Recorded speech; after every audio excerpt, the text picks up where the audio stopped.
Well, hey, everybody. Check this out. We have 3 boxes again, like the old days. It's Mike, Pam, and Ricky. We're Hey! proud doing it like 2008. Right? Right? We're all here. Pam is back. People are like, where's Pam? I know, right? I took off. She's living the good life. She's out on the TED Talk circuit, giving speeches. But, that's how you do. That's certain podcasters go out and do TED Talks. This is what I heard. It's a thing. She does. Yes. Highly in demand. Yes. Other 3-letter word talks. Anyway, how's everybody doing? Hopefully you're doing well. No, we love everybody out there. We just like to have fun. Hope you're having a good Monday. We are getting ready to, of course, answer listener questions, because if I didn't answer listener questions on a Monday, I wouldn't know what day of the week it was. I have all these answers for questions.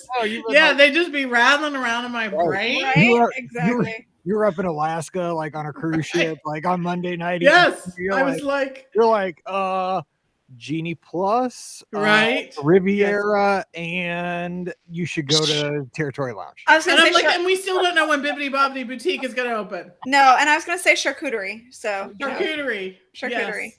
I know. Yeah. There you go. Charcuteries. So what is the plural of charcuterie, or is it plural? It would be plural because it's a bunch of cheeses, right? Maybe it is, but is the word itself plural? Like, what if you I have had more than one board? One charcuterie. Yeah. well, I guess it would be charcuterie boards. So yeah, but I want there to be more than one charcuteries. Maybe charcuterie. No, it's a good charcuterie. I think. There you go. I like charcuterie. Yes, charcuterie. Yes, I've eaten many a charcuterie. I like that. I found this on the web for what's the plural of charcuterie. Check it out. The singular plural is, hang on, I'm on dictionary.com. Charcuterie is singular. The plural of charcuterie is charcuteries. Okay. Well, that's boring. That is boring. So I think all words should have a more exciting plural version, That's right? a fancy word with a boring plural. Agreed. Yes. So boring. That's so Charcuterama. I like that. Yeah, exactly. Yes. That sounds like a whole mess of them. Yeah. Like there's like 20. There's 20. I saw a pack of Charcuterama over there. Yes. Charcuterama ding dong. I like it a lot. Oh my gosh, too funny. I like it a lot. Yeah, I can't believe there isn't a more exciting version. Oh well. That's sad. We should make it. I mean, well, hang on. Let me ask. Hey Siri, what's the plural of charcuterie? She says snackables. That's lunchable. It's lunchables. Lunchables. I missed the punchline. You missed the punchline. Way to screw it up, Mike. We got to go back in time and do that one over again. Exactly. Too funny. I thought I was being all hilarious. Nope. I get dad joke. You failed. Hashtag I dad messed joke. up with a dad joke. You tried. You I'll failed. lose your ears. I already lost my ears. I can't wait. 3 weeks I'll be at Disneyland. These are my Walt Disney World ones, but I got to put my Disneyland ones up on my shelf because I have Disneyland ones now. Wait, and Radiator Springs is back open. Well, I heard it might be going back down again. Well, no. Mater's Backyard Jamboree is going down for 3 days, but it's coming back up. I thought I heard that the other one was going down too. No. I don't know, but I don't care as long as my favorite ride is the Spider-Man ride. That Spider-Man ride is a lot of fun. It is a lot of fun. So fun. As long as the Flo's V8 Cafe doesn't go down for refurbishment. I think you're okay there. Hopefully. Yeah. Give you something out of a waffle cone or something. No, that's the cozy cone. Whatever. You gotta go to the cozy cones. That's everything. The cozy cones. I definitely by the way, today's National Churro Day, by the way. Hey. I'm saying churros for everybody. Churros. Right. Churros for everybody. It's in the live chat. There you go. Okay, here we go. Let's do some podcasting. Here we go. This is episode 2099. So the Friday show is 2101. What is it? This is 2099. 2099. Wow. because we had the live show Sunday night. That was 2100. So many podcasts don't even make it to the 99, let alone with Right, the 2000 in front of it. Are they ever gonna stop? No. God, We'll we wish have they to all live in the same assisted living I facility. know, Yes. right? Yeah. And just do this. Yeah. That can be our activity. They'll be like, It's yeah, like, God, nobody's these- listening to you anymore. Your microphones are no longer plugged in. We don't have We're internet. like, we don't care. we don't care. We're still going to talk about Disney. So enjoy. Wheel on up. It's muscle memory for us. Like, at but this are point. we at the Riv? Yeah, Sonny, you're at the Riv. Where's Wheel our on- charcuterie? Oh, totally. Here we go. 2099. Here we Let's go. do it. Here comes the lawnmower right by my window. God, killing me, Brad. So whoever SmackDown Outdoors is, I'm with you though. I also could live without churros. So They are sorry. better at Disneyland. I No. didn't have one at Disneyland. I do love I churros. did finally have Mickey beignets though. Those were delicious. Yeah, they are good. Those are Mickey good. And I beignets love were that they have the Save special it for the, things. okay, save it for the show. Here we go. All right. Here. This is what Mike's going to be telling us in the assisted living. Yeah, Yes. exactly. Save it for the show. Save What it for show? Save it for the 3:45 dinner. I'm not gonna stop. Mike, what are you talking about? You already eat the 3:45 I dinner. know. That's what I say. I'm just saying the best if I ever give a high school, like if I'm ever the person who's the speaker at graduation, like the person who comes in and gives the speech to the graduates, Yes. I'm like, life advice: you eat where and when the old people eat. They eat at the good places, and they eat when it's Oh my cheaper, gosh. and there's not many people. Just saying, God. words to live by. All right. Follow the old people. Okay, here we go. People. Welcome to episode. Wait, is that how I say it? Why do I keep forgetting? You that? screwed it up last I week. did. I know. Yeah, that's right. I do say that. Say happy Wednesday on the teasers. Okay, here we go. Yeah, quiet on the set. Yeah, right. Exactly. Here we go. All right, here we go. Welcome to episode 2099 of the Be Our Guest Walt Disney World Trip Planning Podcast. I'm your host, Mike Rallman from BeOurGuestPodcast.com and one of the senior agents over at the Magic for Less Travel. Happy Wednesday to you, and welcome to 2023. Some of you will get that joke. Maybe. I do. And hope you're having a great midweek. We are here to answer your listener questions and super excited today because the OG crew is back. We have Pam and Ricky, and we are going to be tackling those listener questions and having some fun talking about a variety of Disney topics. And as we record here in the podcast studio, because we do record on Mondays, it is National Churro Day. So we are going to take an informal poll as we go around here. First of all, we got to get Ricky in here. She is from the mouseforless.com, where you can keep up with all things Disney. Ricky, happy Wednesday. What's going on today? Happy Wednesday, and just glad to be here. Here's the update on the snake. I don't know if they ever caught it, but the snake trap was set, and they came and took it away today, and they filled all the holes. So I don't know if there was a snake in there or not, but let's hope it's not in my house anymore. So. Did the snake ever at any point make it into your boot? No, it did not make it into my boot. Actually, the really funny thing is I've always wanted to take a picture of my cat, whose name is Professor Snape, and say there's a Snape in my boot, but he's too fat to fit in my boots. So that is pretty sad. That is pretty sad. Okay, I got to ask you. So today, National Churro Day, as we're recording. Yeah. I'm getting ready to go out to, I think one of the best places on the planet for churros. Now, again, haven't been there yet, but we'll be there in less than 3 weeks at this point. I'm going to try to eat all the churros and try to eat everything. I don't know how I'm going to do this. So you need another stomach or 5. Oh, Just man. letting you know. Everybody, I get so much advice. I'm still getting just multiple emails every day from listeners of the podcast. I mean, multiple, and I appreciate every piece of advice, but it's never about the attractions. It's like, no, it's always about the food. It's like, you got to eat. I'm like, thank you. And I probably will eat that. But when I come back, I will have to be on the widescreen, for the next until November. And then it'll be Thanksgiving and it'll be ugly. So no, but churros, where do you fall on churros? Are you a churro fan? Do you have a certain kind of churro? How do you like your churros? Or do you not like them at all? I am very sad to say that I do not like churros. I don't know what it is. I feel like they're just a little too dry for me. So not a super big fan of the churro.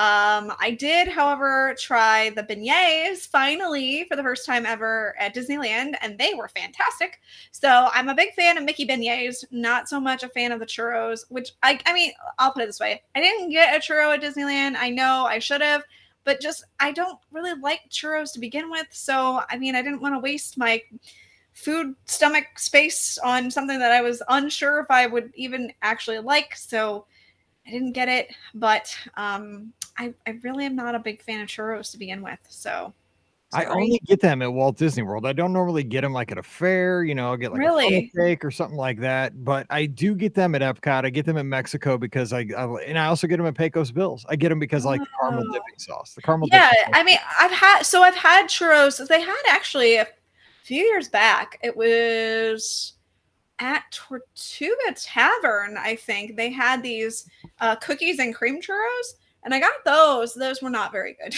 I was sad. I was very sad. I was like, oh, these are going to be awesome. They sound delicious. And then disappointment ensued. So I can't believe anything that was a churro, cookies, and cream could ever. I know. I was so disappointed and so sad that it was not as good as I hoped. So. Brian's got it rough, man. Actually, I think I ate those churros by myself. He wasn't even with me. So.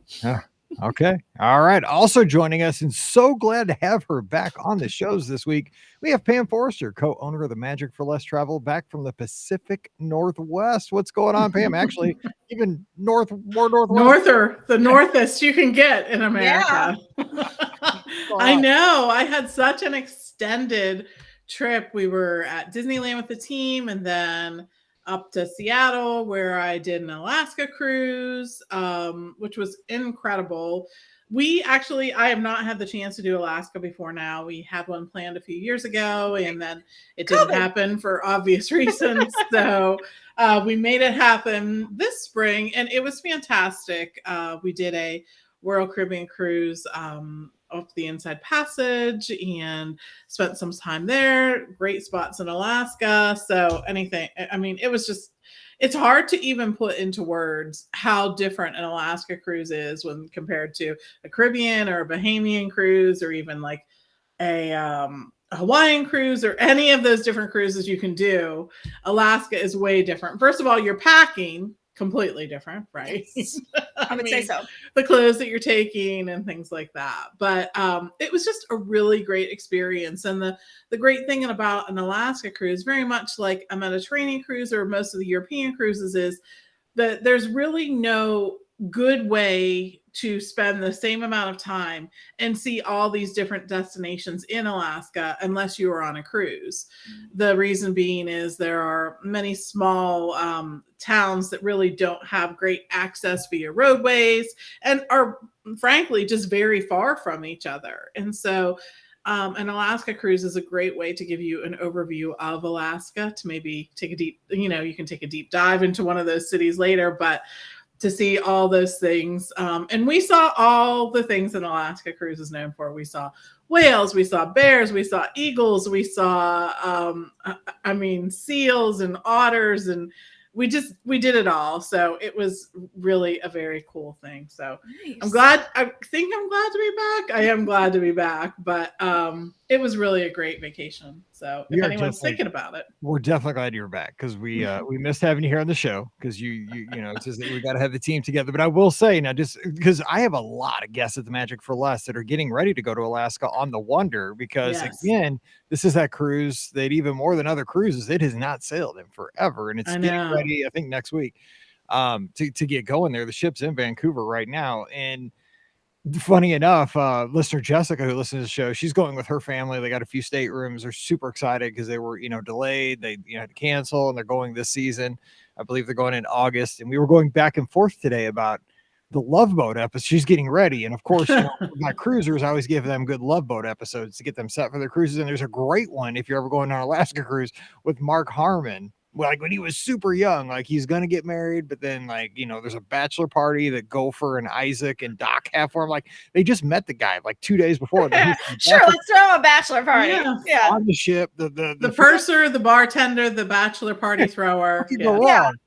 So she gets mad because they have a bachelor party. They end up not getting married. So then but they were going to, they had the ceremony all ready to go. So the dad gets married to some other lady on the ship, but then in the end, they all get married. So it's Yeah, if you ever go on an Alaska cruise, that's a primer. It's a 2-part episode, by the way. I mean, It sounds like a very 70s experience right here. Just throwing that out there. Yeah. It's so good. I'm just saying, look it up. It's Mark Harmon. I mean, because you're like, oh my gosh, that's a guy from NCIS when he was like 20. You know, it's, right. It's crazy. Oh, crazy. Anyway, so let's get to why we're here besides talking Love Boat. We're not here to talk about Love Boat? What? This isn't the Love Boat podcast? Well, Captain Stubing, man, he was the best. I love that guy. He really was. I mean, he solved everybody's problems like in 55 minutes. Of course he did. Done. Oh my God, I could talk Love Boat all day, but we're not. We're going to talk to Allie down in Mississippi's got a question. Says, listener question, Genie Plus and extended evening hour days. By the way, I saw today online that they've extended, I think they post the hours through the end of August if you're looking for those hours. So check out the website. Hey, Mike and BOGP crew, we're going to Walt Disney World in October, and I'm nervous about using Genie Plus for the very first time. We'll be staying at the Contemporary for most of our trip, so we have the benefit of extended evening hours. It looks like we'll have late nights in Epcot and the Magic Kingdom. Should we even bother with Genie Plus on those days? In my head, it makes sense that we could do shows, parades, World Showcase, and smaller rides during the day, and then hit the big attractions once everybody else leaves. But having never used Genie Plus, I worry that we'd end up not making the most of the park days. Thanks so much, Allie in Mississippi.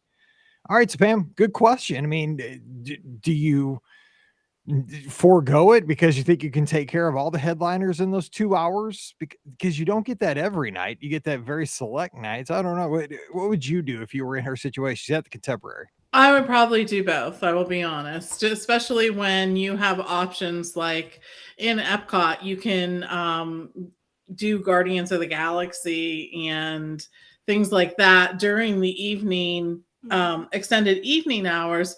But Genie Plus really makes it, it sounds complicated until you do it, I think is the best way to explain Genie Plus. It's actually fairly intuitive once you've purchased it and you're there in the parks and you're using it. I feel like for those, especially those who knew about FastPass and used FastPass or all of that, that I think that you will understand how to use the system once you were there. As you all know, they have eliminated the ability to include that, or will eliminate the ability to include that as part of your package reservation by the time that this is put as time this episode comes out, right? I'm trying to be like, it's Monday now, but it's Wednesday when it's so but you can still purchase it that day for that day. So you don't have to make the decision now. You can actually make it when you're down there. So let's say you go ahead and do your first Epcot day and you didn't get to do all the things you wanted to do, or you really just wanted to maximize your time and use it the most wisely. I still wouldn't hesitate to purchase Genie Plus. We have had good experiences with it. I found it to be a good value for the way that my family tours. And I will absolutely be using the extended evening hours in conjunction with Disney Genie Plus. Do we know by chance? I mean, obviously, I'm not sure at this point, but will you be able to purchase it at midnight the night before, or are you at midnight the night before? Okay. You will be able to purchase it. Okay, Yeah. I just wanted to make sure that was the case for those who are looking to book it. Yep. So Yep. That has been the rule. You could always buy it the day of. So I just didn't know if they were changing it, with all the new rules. So I just wanted to double check that. So I'm 2 hours into my night by that time. I'm right, exactly. Yeah. Real. And by the way, Jessica is in the live chat with us, who I was speaking with about. We were having our Love Boat conversations via email, and she totally brought up the biggest point. Julie got played on that cruise because she was finally going to marry this guy who is in Alaska. She goes to marry him, and she goes running off. She told everybody, I'm not going to be the cruise director anymore. I'm leaving. Gopher, Isaac, Doc, Captain Stubing. They're all sad. She goes to meet the guy. Dude, he's already married. Oh, dude, he was gone. It's true. It was terrible. Anyway, Heartbreaking. Terrible stuff. Okay, Karen's got the next question. I can't stop talking about Love Boat. Stop it. Okay. She says, hey, BOGP crew, I'm an avid Disney fan and listen to your show often while running my 4-mile loop. Good job. Yay. Yeah. A 4-mile loop sounds way better than a quarter-mile loop that I do when I get out this is every true. once in a while. I usually just stay on the treadmill lately, though. I'm kind of weak. Your tips and suggestions have helped me plan my upcoming trip in June. I have a question regarding park hopper passes. I've never used them before, but decided they will come in handy this trip as we're staying at the Yacht Club and plan to visit Hollywood Studios and Epcot on multiple days. I have reservations for Hollywood Studios for 2 days. The daughter is a big Star Wars fan. And Epcot for 1 day. One evening, we have a lightsaber experience planned along with a reservation at Oga's Cantina. My question is, how often do they close the parks and not allow park hopping? I was thinking that I might change my initial park reservation to 2 Epcot days and 1 at Hollywood Studios so that we have a better chance of getting Guardians virtual boarding passes. Then we would hop to Hollywood Studios for evening hours. However, I'm afraid they might not allow us to hop into Hollywood Studios since the Disney website is already showing no more availability for those days for Hollywood Studios park reservations. Does that mean if I change my reservation from Hollywood Studios to Epcot on those days, we won't be able to park hop like I planned? How often does this happen, especially in summer months? I am nervous to give up my Hollywood Studios reservations, but would love to give us more chances for a virtual boarding pass for Guardians. Thank you in advance for answering my question, Karen. Great question. And I like the way she's thinking this all out. She's never used a park hopper. So Ricky, walk her through. Tell her about this. Well, so the good news for those of you who are looking to buy park hopper tickets is that and you guys can correct me if I'm wrong, but I think the only day, or maybe it didn't even sell out, or, the only day you couldn't hop was on that they've allowed it since, the whole reservation system was on October 1st, right? To the Magic Kingdom. I think that's the only time they've ever not allowed guests to hop. So, even on Christmas Day, New Year's Day, whatever, they've always allowed guests to I was hop. shocked that I could hop to the studios. This was not this year, but last year on May the 4th, I wanted to hop to the studios just for the evening to see just to go see that. I was like, there's no way we'll get into the studios on May the 4th, because that's where everybody was going to see the sunset, and everybody was going. I could get in. Yeah. So if you want to switch your reservation to Epcot, so you have a better shot of getting Guardians potentially, I would do that. You will be more than likely be able to get into Hollywood Studios that evening to park hop. The thing is that the park reservations system it's blocked off for each. There's 3 different sections that it's blocked off for. So you have guests who are day guests, guests who are annual pass holder guests, and guests who are staying at Disney resorts. Each section has a different pool. So the one section may be blocked off. The other section may allow availability. Or sometimes you do have a day where all 3 do have, the day is technically blocked off. Like I know happened over Memorial Day weekend and things like that. So, but the good news is that doesn't impact park hopping. So you are going to be just fine. Like I said, it's only happened once, not even on Christmas Day this year or last year, I guess I should say. So you're going to be absolutely fine with being able to park hop. So here's the question though. Let me ask Pam about this question. That very good explanation there, Ricky, on that. But here kind of the second part she might not have directly asked. Right. So you don't want to give up your studios. Okay, you got to be careful about giving up the studio days because you're not going to get them back. Like if you give up that theme park reservation, you are not getting those back. Would you try, or would you switch it over to Epcot to have 2 shots at Guardians for the virtual queue? Or would you hang on to those 2 at the studios? It's kind of an either or situation. Pam, what would you do in that situation? Because you're not getting the studios back if you make that change. It's once you're done, that ship sails. Yeah, I know, right? That's hard. Like, what would I do? Because I think I would go ahead and switch it. I honestly do. I think that so many people are so very excited about the new Guardians ride that's going to be the big draw. And if I had 2 afternoons in the studio, I could knock out the things that I wanted to do there, I think. Right. So I think that's what I would do, especially with Genie Plus too. Yeah. Yeah, that's true. All right, let's see. We got a question here in the live chat over on Facebook. Tuned in live. David is joining us. Thanks for being there, David. Hey, all. Thinking about resort options for my first Run Disney Marathon in January. It'll be my birthday, so looking for something special. Thoughts on the contemporary main tower versus the Polynesian Club level versus Coronado Spring Grand Destino Club level. Well, he's doing it right for his birthday. Right? No. Damn, I don't say anything this fancy. I mean, they let me in the tower at Coronado, but they don't let me in the club level. Lord, that is getting that shoot. The tower at Coronado is fancy enough for me anytime. Super fancy. But I mean, what would you do out of those three if you had to pick, fam? Like Disney says here, do this. But it's There's also no wrong answer here. First of all, they're all three great choices. The the benefits of the contemporary, of course, are that location.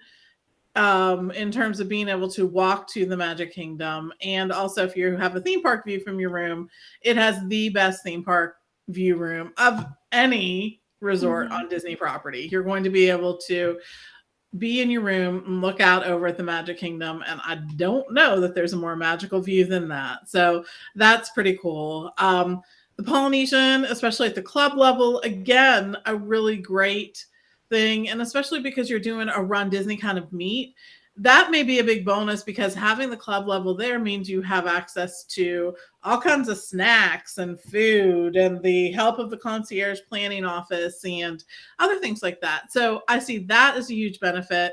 And also Grand Destino then would give you the same kind of thing when you have the club level. And that honestly though, if I'm gosh, I see. Here's me. I would do Polynesian Club level just because it's just for marathon weekend. You're going to be able to hop I'm trying to think. I just think it would because everything's based out of Epcot, and I think from the Polynesian and the contemporary both. Even Coronado, you're going to get to the Epcot quick because you're right across World Drive. But you have the TTC at the Polynesian that you can take the Epcot loop to. I think that would be for that reason, Mike. I think that's a really good point to bring up. You know what I'm thinking about is you mentioned the club level food in the lounge. I've heard the club level food at the Polynesian is killer. Like I've just heard from many people that because it comes out of the Ohana kitchen. I've heard that food in the club level lounge. Have you stayed there, Pam? Is that true? I have stayed there many times, but I don't know if it comes specifically from that kitchen. But yeah, they did have great food and different, the kind of food when you're at any club level, the kind of food you're going to see there is coming from sort of inspired by the restaurants and the theme there at the resort. I mean, you're not going to see, at the Polynesian, you're going to see things that are sort of themed as the Polynesian. So that's sort of typical for that. That's good to me. All right. SmackDown Outdoors here in the live chat. So are there any Run Disney events in December? Our next trip is December 2024. I want to run another 5K. Unfortunately, the races are typically in January and February, in April, and in November. Those are typically the 4 race weekends. So December, obviously, they're probably not going to have them because of all the other holiday events going on. It's just they don't want to shut stuff down, and they don't need to fill the rooms. But, there's always that gives you an opportunity to go twice. Go down again in November or January, November, go early, go late, go February. February's a good time. And sign up for Princess is right around the corner. I'm never going to have any money. They're getting all my money. Okay. Next question. And I gotta ask you guys about this. We talked about this on a live show Sunday night. Renewing the vows at Walt Disney World from Chris. Let's say that you wanted to surprise your wife of 21 years and repropose to her at Walt Disney World during your Christmas trip. What are some cool spots in a park or on property to drop to a knee? The castle would probably be top of the list, but are there any other cool or romantic ideas? Do you think Victoria and Albert's would be open by then? And if not, another memorable dining experience. Thanks. You guys rock, Chris. Okay, real quick before we get to Chris's question. How about that video from Disneyland Paris? Where that my God. We talked about this on Sunday Night Show. That cast member came in hot. Like He did. Out of nowhere. He is related to Dash from The Incredibles. He came in and got that ring. He should be like a corner, not a quarterback, a corner in the NFL, like intercepting passes. It was just He did. But then Disney comes in over the weekend and says they're going to make this right for the couple. Right. The couple was breaking the rules. Don't make it right for them. Well, Right. it depends on, I guess it depends on what you believe or what the No. fact is. I They don't say care. that he had access to be up on the stage. I whatever. don't know how you have access Yeah. to be up on a stage like that, but okay. Influencers, I whatever. mean, Dude, whatever. he shouldn't have taken the ring, though, I guess. Whatever. That's the You should have part. been on the stage. He It's should have been all- on the stage. No, everybody was wrong in this No, situation. dude. Everybody was wrong. If I was a cast member, I'd have drilled that guy like a just take him quarterback, out. like a linebacker and a quarterback, dude. I'd have smoked him. That video would have been even more viral because he would have gone flying for 10 feet. Oh, And his no. his fiance would have been like, Oh my gosh. Yeah, it's an interesting story. Whatever like the truth is behind the whole thing is we'll never probably know at this no, point. we but, won't know. But you I'm know. just saying, like that cast member was. I mean, he was Oh, like, he came out from nowhere. Yes. Yeah. on a mission. Okay, back on task because that video just cried because I was trying to explain it to my wife, and then I showed it to her, and like it was just like, yeah, the guy was fast. Like he was, Yeah. and then it was so funny because like he got like it was so quick. It was like Yeah. he came out of nowhere like a ghost, grabbed did. the ring, and like within 2.6 seconds, he was standing on the other side of the fence, pointing like right here. You can Right propose here. right here. Like Right here. it can happen right here. Just right right here. Magic can happen, but on this side of the fence. Anyway, okay, so you want Yes. asking him, Pam, is this romantic? Okay, so you want to renew your vows? I've always said there's like, I'm saying like shotgun unofficial things. Like you just want to Yes. like, you know, the not official Disney stuff, but there's like a lot of gazebos around the resorts, like at Yacht Club, Riverside. That's true. Yeah, Those are that's kind of true. little cool places where you might just go and just, you know, tell her you love her still after 21 Oh. years, or at least you Yes. Yeah. I think I would want it to happen like at a location that meant something to Steve and Yeah. I. That's good. So point. do you know what I mean? Is there an attraction that means something, a restaurant that is special to you, something like that? I think that's the thing that I would be looking for with that. And we think Victoria and Albert's will probably be open by Christmas. I mean, I'm hearing rumblings that it's going to open at some point this summer to fall, is what I have heard. Okay. They're working on it now. All right. That's good. We shall see. I mean, not that they have a table set up for me, but No. I've heard me that. neither. Yes, they called Mike. They're Mike. Yeah. Mike, Mike, we knew let's you go. wanted to know. Exactly. Victoria, Albert, and Mike. Just doesn't work. All right, Ricky, anywhere else romance queen there that you Yeah, exactly. I mean, y'all know I got engaged with Chef Mickey's, which is Nothing romantic to me. exact. I mean, goofy, you know, Yeah.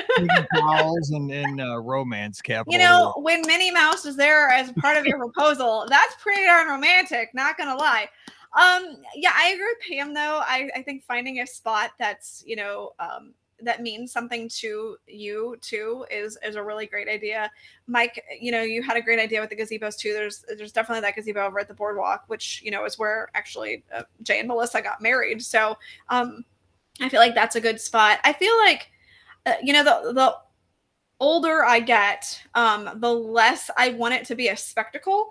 Me too. So I was gonna say that too. Yeah, so I would rather it be No, somewhere. we need like scoreboards. No. No, I would rather it be somewhere where it could just be the two of us. Like, I feel like that would be, you know, especially if it's a reproposal. Like, you know, I get a first proposal where you want, you know, people be able to take pictures, family members or whatever, or, you know, Disney PhotoPass, which is always another good option too. You know, Disney PhotoPass is, you know, so that way you can have photos of the experience. And there are Disney PhotoPass photographers all over and things like that. And they're really good at, you know, they can go on the fly a little bit. So, you know, if you just get down on one knee, you always, they will take photos of that. But I would rather it be somewhere that's kind of just, you know, off the beaten path, somewhere that's quiet. You know, part of me is thinking like somewhere in a World Showcase pavilion. You know, if you're a Star Wars fan, you know, somewhere in Galaxy's Edge would be kind of cool. You know, just even, you know, one of the paths in Disney's Animal Kingdom, I think, you know, because those are kind of secluded a little bit and they're, you know, they're full of, you know, the greenery and stuff like that. The only place that there's greenery in Disney Animal Kingdom where it's not like ridiculously hot. So, it's shaded there and stuff like that. So that's kind of what I'm thinking about. Of course, you could go like completely full out, on the Grand One or something like that, which is really cool. And we've all been on the Grand One before, but also very expensive. And she might know that something's up when you're like, hey, let's go on the Grand One. But it's still a really cool experience. So that could be an option. But yeah, I'm just like one of those people now where I'm like, yeah, I kind of want it to just be the two of us. Like that's kind of what I just want. And if Victoria and Albert's is not open, I mean, I think the romantic restaurant of them all is Olivia's. No, I'm just joking. It's actually seriously, I mean, buttermilk chicken says love. I was thinking either Hoop-de-Doo Review or Trails End. Right, exactly. No, I was of course going to say California Grill, which is I think one of the most romantic restaurants. Or you have Topolino's Terrace as well. If you can ever get in there. So that's another option too. And Kate from over in the UK with Benjamin tuned in as well is saying, don't forget capture your moment. She forgot. Yeah, that's a good option too. Because with that, you can kind of set it up ahead of time. And they can be aware of what you're planning. So that's a good option too with the capture your moment if you want photos. So funny story. Okay, because my anniversary is Friday, by the way. Happy 16 years to my wife on Friday. Yay! I'm a month behind you. I know. Yep. But when we were getting ready to get engaged, that time where it's going to probably happen, she was like nervous every time we went out to eat, stuff like that. And so she kept telling me, like, for 6 months before, she's like, I swear to you, if you do this at a baseball game, like, we do go to Cardinals games. She knew you so well, Mike Rollman. She's like, I swear to you, if we are ever on a scoreboard or if you do this at any kind of performative kind of thing, where like there's 1,000 people watching, because I don't mind, I like being a clown. She's like, I will say no, and I will embarrass you so hard on that scoreboard. She's like, and I will never ever say yes again. I mean, she threatened me. Like she knew you well. She knew you so well. Yeah. She was like, not today, my friend. I mean, because I've asked her to come on this show so many times. Like we're weeks where like somebody can't make it. I'm like, Pam, come on, like Disney. Like, and I was like, our listeners would love to hear like your perspective on things. No.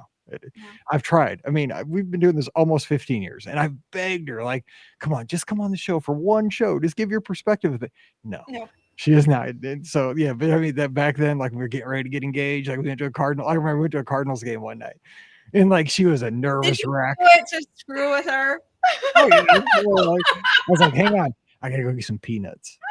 She would have killed you. I know she totally would. She would have told you no. Yeah, she would have. She definitely would have told you no. Yeah. She would have embarrassed me hard because yeah. And so Justin says, if your first proposal was private, then make it public. That's a good idea. Kind of flip flop it there. Just tread lightly. I'm just saying, know your spouse. And also Monica says, I still remember that, man. She was nervous, and I was like, she's not kidding.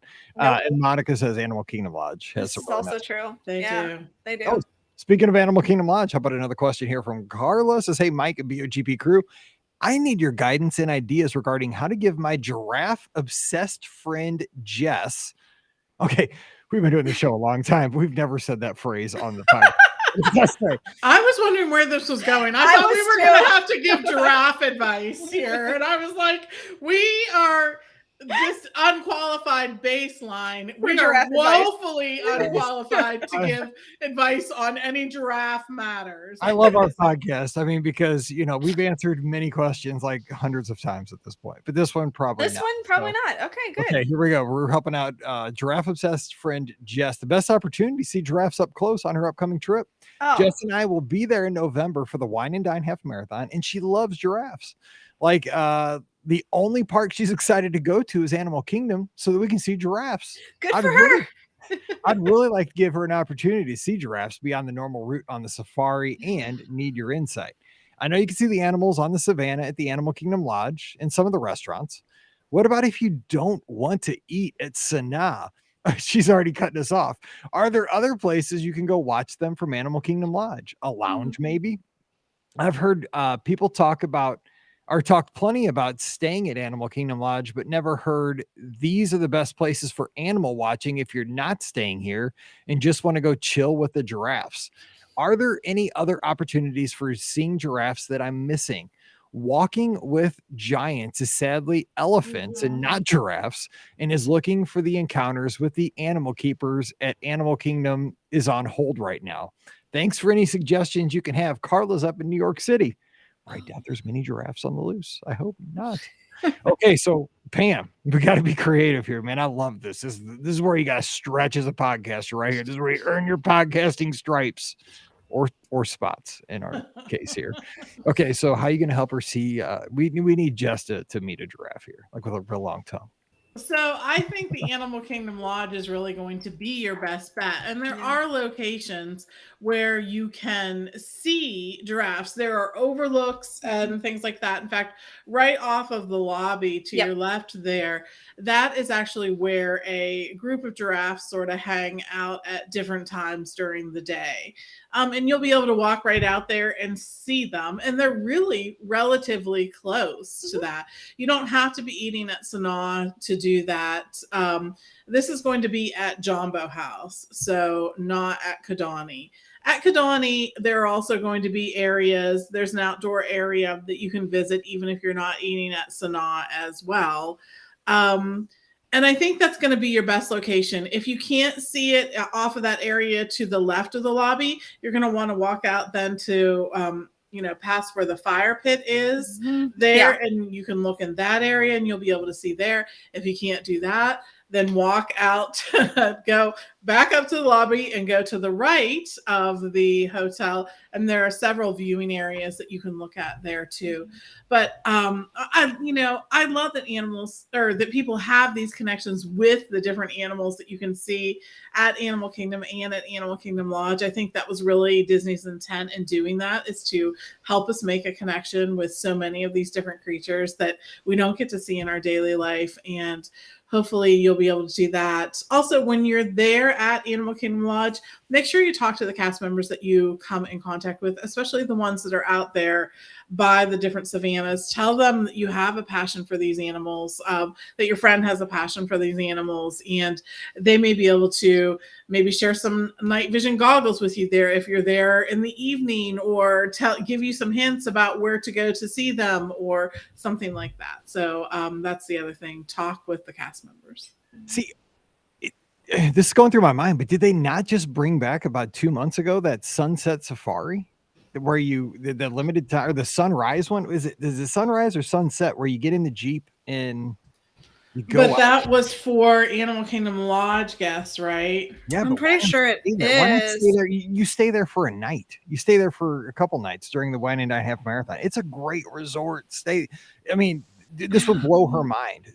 And get a Savannah View room, split it together. This would be something you'd talk about for a decade. True. I have the Starlight Safari at Disney's Animal Kingdom Lodge. So, it's a very limited thing, and that would be such a cool experience for your friend. Yeah, it looks like they brought it back. I want to say I saw it in the news it is back. And actually, Jessica's saying anybody can do that. I think anybody can do it. Yeah, from what I'm looking at, it looks like it's available for anybody, because it looks like I can buy it on the app right now. Let's see here. It's $89 plus tax, and it looks like I can buy. I'm just going to check a date real quick just to see if it's. Yeah, it looks like I could buy it if I really wanted to right now. So I think that'd be fun. But I still say stay at the lodge though, because it's just such a cool experience if you can. And you know what? I was thinking about when you're talking about all the cool stuff, Pam. You know what the sleeper hit is? What? Pop Century, the 60s building. That giraffe is coming out of the Play-Doh. Oh my gosh. No, not. That's the poor man's Animal Kingdom Lodge. That is the poor man's Animal Kingdom Lodge. Yeah. It's true. Actually, not the totally poor man's, because that's the preferred section. That's true. There you go. That's how I roll. Okay, last question of the day. Let's get serious again. And good luck meeting the giraffe. That'd be so cool. So we need pictures. We need pictures, but we try to help there. Okay, let's see. This is Donnelly, who's down in Tuscaloosa, Alabama. A small town there. You might have heard about it in Alabama. Roll Tide. They say that. Got it. I like it. Hey, Mike and BOGP gang, we are going to Disney World to celebrate my 50th birthday in September. I just went for spring break with my husband and son. For my birthday, I'm going on a girls' trip with my really good friends since middle school who have also turned 50 earlier in the summer. How cool is that? 50th Very cool. girls' weekend with the middle school friends. That's I got to awesome. tell Mallory upstairs, a friend you're hanging out with right now, when you're 50, you're going to be going to Disney World with them. It'll blow her mind. Anyway, we'll be there from Wednesday, August 31st through Sunday, September 4th. And we're staying at the Riv. You're doing it right. My birthday is on the 1st, the day after our arrival. Please give me some tips for a fantastic day. I know that we both want to have dinner at Topolino's at some point. All right. Would that be a great end to the evening? FYI, we are not early risers, Yay! and we love to eat delicious food. I can't wait to hear all that you suggest. Thanks, Donnelly. Roll Tide, Mike. Roll Tide, Donnelly. All right. So Ricky, they're your people, even though they're Bama fans and you're down in Dogs territory. But that'll be squared away this fall. We'll fix all that stuff. Yeah. Okay. I have so much stake in this. Yeah. Well, I say if you really want to do Topolino's, like that would be what I would do on my birthday. So I would do what I could to make it happen. Granted, I will admit their breakfast is actually pretty good if you can get it.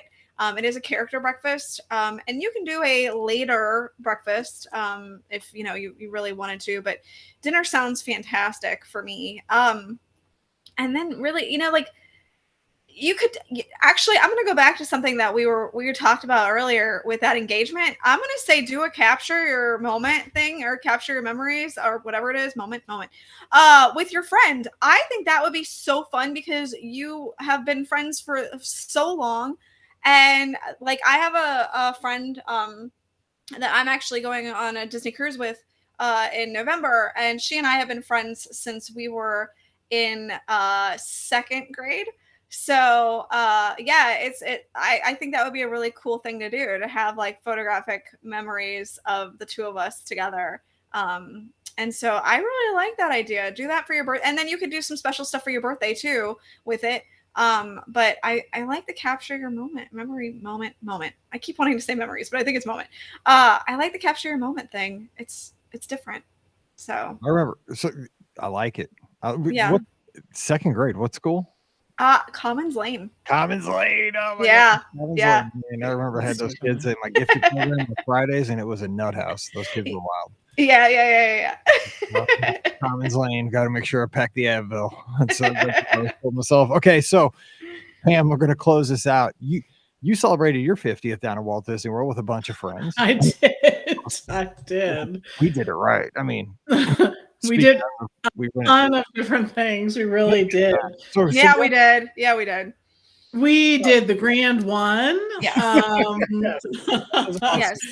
Right. We got the best yacht rock pictures out of that. It is true. Yes. We did lots of good meals. I did an Epcot's it was still Illuminations Yeah, cruise. we did an Illuminations cruise. Yeah. We'll try to bring that back for all Bama fans. Right. Yes. But I think what we really just focused on is just having a good time. Yeah. That's the thing. When you're celebrating, it's gonna be a good time. It just is. And the photos are a good way to remember that. We have some photos that probably wouldn't have been taken by the PhotoPass photographers for various reasons. They would have been like, no, ma'am, we cannot take your photo. Like there are definitely some photos inside the Grand One that definitely would not be taken by PhotoPass. Yes. No, ma'am, put your drink down. We literally cannot take your photo. On that cruise, I remember there were a lot of guys in white skinny jeans. Yes, white skinny jeans. Yes, there were. That night. Yeah. But I think that's what birthdays are for. There's lots of shenanigans that happen, and you're going to want to capture those. So it's just a great place to celebrate whatever you are celebrating. I can't think of a better spot. So. And you can always do one of the the tours too. We have Keys to the Kingdom that's come back. I think we saw the Wild Africa Trek. You people were talking about that. Or you could even, hey, if you wanted to go for it, you could even book a VIP tour. That might be a little spendy, but hey, why not? It's your 50th birthday. Go for That's it. right. Once you're 50 once. And fireworks cruise. I mean, you don't have to get the grand one, but I mean, get a pontoon. That's true. a ton of fun. That's true. Everybody chips in. It's not that's pretty affordable. And you feel like a VIP when you're out there. Everybody's like, hey, who's that on that boat? Nick Saban. Yeah. Nick Saban's it's Miss Terry out there on that boat. So you only get that if you're a Bama fan. All right, we are getting out of here before I get any more trouble with everybody else. And we are going to remind you that we love your questions. And if you have any questions, send those to me at mike@beourguestpodcast.com. Just put the title of the question in the header there, and we'll get to those right away. Also, you can join us most Mondays around 5:45 Eastern. We all congregate together and talk Disney and answer those questions. So if you want to get to the top of the queue, join us as we record live. Drop that question in the comments and we get to it right away. So thanks to everybody who joined us today. Don't forget, our episodes are always brought to you by the Magic for Less Travel, where those agents, I'm telling you what, over the past week, they have been doing their finger calisthenics. I was watching, and it was crazy. I think Ben Lappin and Jeanette and some of the agents over there, Audie was leading everybody in finger calisthenics or little push-ups, because now is the time. Those fingers are flying, because the 2023 packages have been released for Walt Disney World. It is time. People have been asking for months and months, like, hey, I want to go to Walt Disney World in 2023. We've heard you. I know. We want to go too, and we want to help you. Now is the time. Now is the best time. Yes, it is. The song goes. Now is the best time of your life. It doesn't matter. Yes, it is. And so right now we are helping you plan those vacations. So just swing by the magicforless.com. You want to head to Walt Disney World in 2023. We can hook you up with those packages, get you some pricing, some availability, and we can go from there. But we'd love to have your support. We've had amazing support of the Be Our Guest podcast through the Magic for Less over the years, and we'd love to continue those relationships here moving into 2023. And I just want to take the time, we don't do this enough, just to say thank you for those folks who listen to the podcast and who support the Magic for Less. There's a Venn diagram with a sweet middle spot there. And it truly does make me feel great that we have that relationship, that our listeners do support the podcast, do support the travel agency, and make all of this possible. And it is it's a great thing. So thank you for your support. And we'd love to continue to earn your business, work very hard to get those discounts for you, to make your travel as easy as possible. And most importantly, to make those vacations as magical as they can be and as simple as they can be, which those words don't happen a lot, but we can do the best we can to make sure you are ready to have the best vacation ever. So check out everything that is out there right now. Just swing by themagicforless.com, fill out that quote today. Also, please use our Amazon affiliate link, beourguestpodcast.com/Amazon. One extra click really does help us out, and support the show over on Patreon. Our patrons get that bonus show called Mike in the Midwest. You allow us to put our show out 3 to 4 times a week all around the world. Couldn't do it without you. So again, patreon.com/beourguestpodcast. All right, give us a follow on the social media. Ricky's out there at Ricky Nibs. Pam's at TMFLT Pam. I'm at Be Our Guest Mike. Check us out on Facebook, Twitter, Instagram, all the places. You can find us, and we'd love to interact with you this week. All right, don't forget this Sunday night, 7 o'clock Eastern, 6 o'clock Central. We will be live, and you will be the star of the show. Scott and I will be taking your calls, talking all things Disney, and I promise we will not spend 30 minutes this week on the guy who stole the ring in Paris. But it was awesome last week. It was so crazy. We had to break down the video. We were like, we had to talk about it. It was the funniest thing on 7,000 different levels. So, but we can talk about whatever you want this Sunday night. It's your show. So join us, YouTube and Facebook, 7 o'clock Eastern, 6 o'clock Central this Sunday night. All right, we're going to get out of here, and we'll be back again on Friday. On Friday, we are talking about all the essentials to get you ready to have success on your next Disney trip, whether it's Disneyland, Walt Disney World, cruising, whatever. What do you got to do a month before when you're at home, a week before, a day before, and then when you're at the airport, when you get to your hotel room, when you're heading out the door to your first park? We're going to get you set up to have a great trip. What do you need to bring? What do you need to think about with your devices? What do you need to think about as far as airports and kids and all that kind of stuff? We're going to tackle those topics on Friday's show. So hydrate and be ready. We're going to be ready for you. So for Pam and Ricky, I'm Mike, wishing you a great Wednesday. Stay safe, stay healthy, and we'll see you real soon. That show sounded awesome. That audio sounded great. So nobody move or breathe. Everybody stay where you are. That was awesome. All right, let me see this episode. And I finally bought a Apple Pencil for my iPad, so now I can keep all my notes digital. So, 'cause I've always used like a notebook to write down all the stuff, and then I take a picture with my iPhone, so I have like a digital copy. So, like when I'm, like if I'm on the phone and like I'm in my Jeep, because like what happens is I get a hold. Well, when I'm doing my travel agent work, when I'm on hold with Disney and like I got to make some modifications or something, inevitably the hold will be so long I got to take Mallory to cheer or something. Mm-hmm. So like I've written stuff down, I got to take a picture of it, like so that when they answer, I can like look at the notes sitting on my desk. So I'm like, crap, I'm just gonna buy this stupid overpriced pencil so I can just write on my iPad and then it's on my phone. Just cutting out. Oh, I hear the grass right now. That's not me. It's me. That's my stomach. Yeah. That's like that one is not me because you cut the grass. Our guy must be Wow. doing good timing while we're not recording.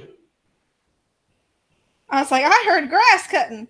Jeff has the number one tip of 2022. This is true. He does. I like that. We like that a lot. All right, here we go. We're almost there. Save, done, do it. 2101. Holy casmoly. It's nuts. It is nuts.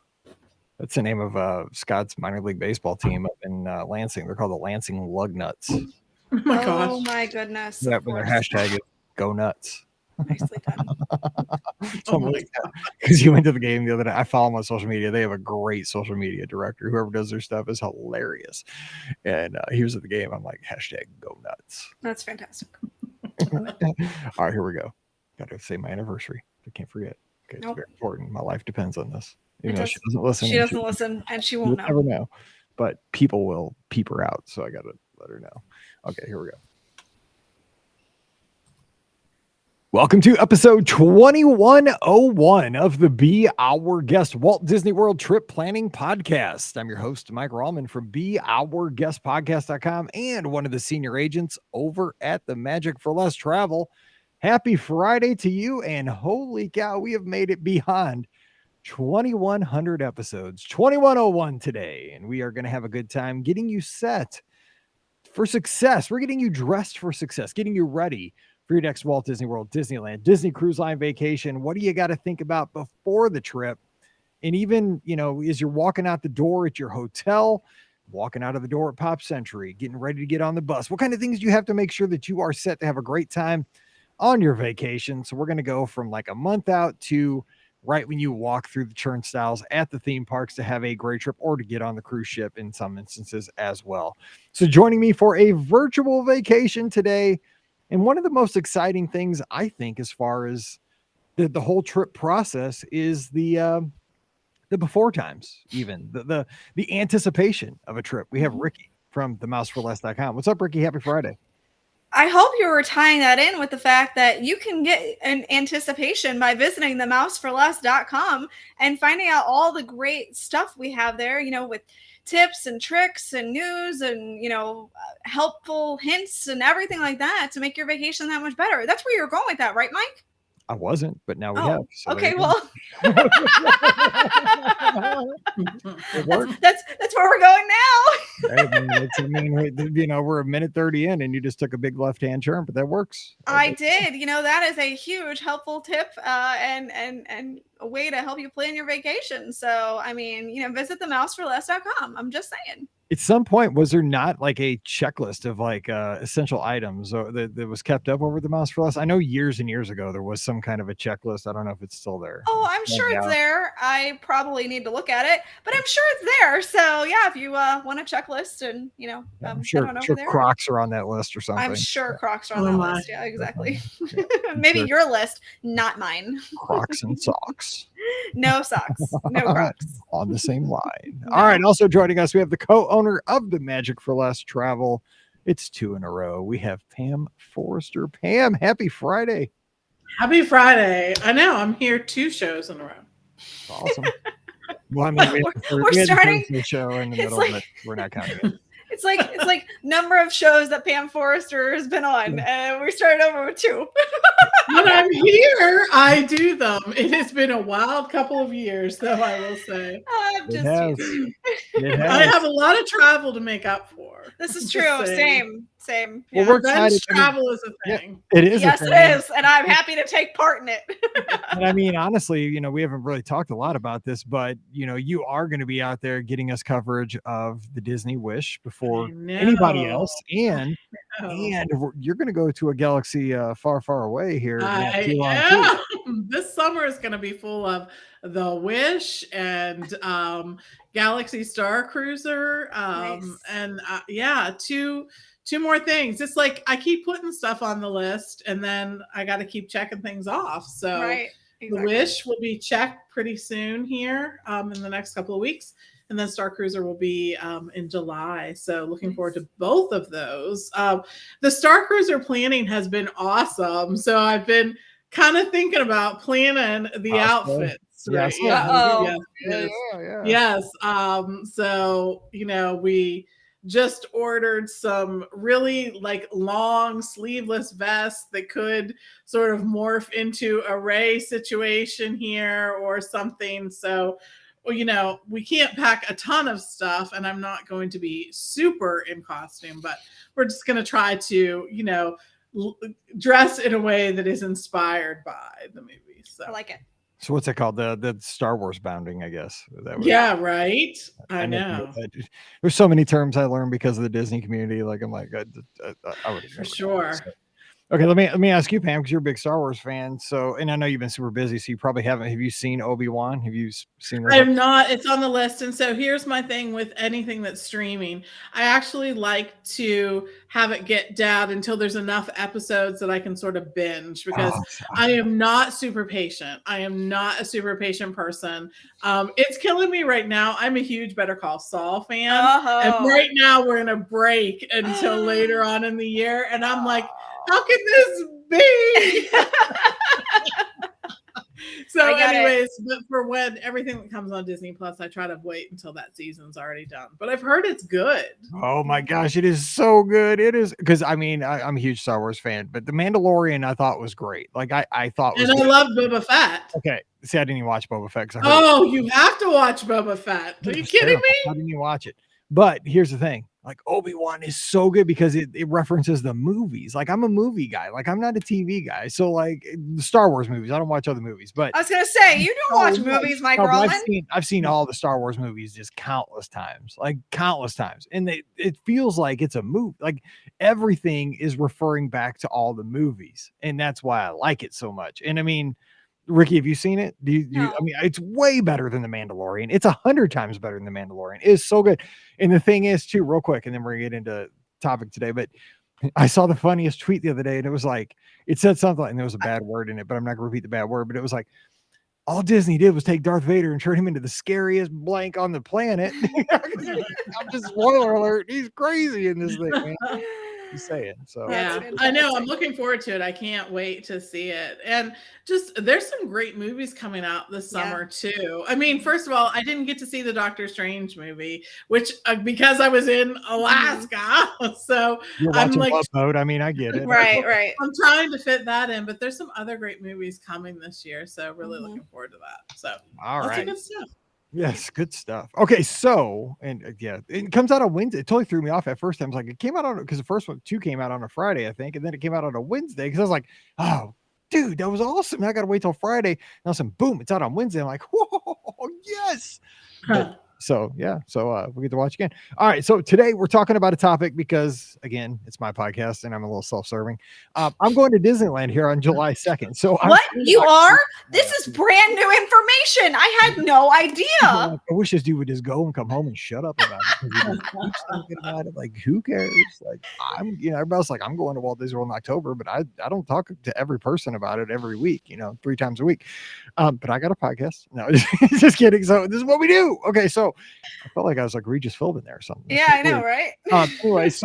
Anyway, I'm trying to fill my time. Scott's going out, about the same time. We're going to hang out. We're going to be in the parks. We're going to have a good time. Going to Dodgers game, doing all kinds of stuff. Going to eat all the animal style In-N-Outs and all that stuff. Griffith Park, all this cool stuff. But I'm trying to get ready, and this is kind of different for me because, again, I've never even gotten an airplane that's ever gone west. Like, when that airplane heads out like over Columbia, Kansas City, Kansas, Colorado, we landed in Denver, switched planes. dude, I don't even know what's going on. Like I had to I looked at a map at the Denver airport because we have like an hour and a half layover. Like, where am I going to eat lunch? They don't have very good options in our hangar. I'll tell you that. But besides that, I thought today we would talk about what do you do? Because we're like 3 weeks out, 2.5 weeks at this point. Like, what am I thinking about as far as like, do I need to order stuff on Amazon? Because I go to Walt Disney World all the time, but like, what do I need? Because we're going to be there 1 week. We're going to be going to the theme parks. We're going to rent a car to go see the Dodgers game while we're out there. But at this point, like 2 weeks out, like, what are the things I need to think about? So one of the things I was thinking about is, again, I kind of looked at the airport where we're doing a layover. So I mean, seriously, pragmatically, I was thinking, because we're taking off at about 10 in the morning, we're going to get there around lunchtime. And then, we're going to fly on to Long Beach. And so by the time we land in Long Beach, and apparently it's like a small airport. I've been told my dad told me it's like Spirit Airport in St. Louis, which is like this little executive airport by our house. I mean, it is tiny. He's like, it's not big, dude. He's like, you're not going to, it's not like O'Hare. It's not like LAX, man. You're going into some place where they're bringing out the steps on a truck and you're going to get your luggage outside. I'm like, that's awesome. But so I'm worried, like, we're going to be, I'm always worried about my next meal because I'm always hungry. So I'm like, okay, so we got to get something to eat at this Denver airport, because this will be like my only chance other than, pretzels, because I'm flying Southwest.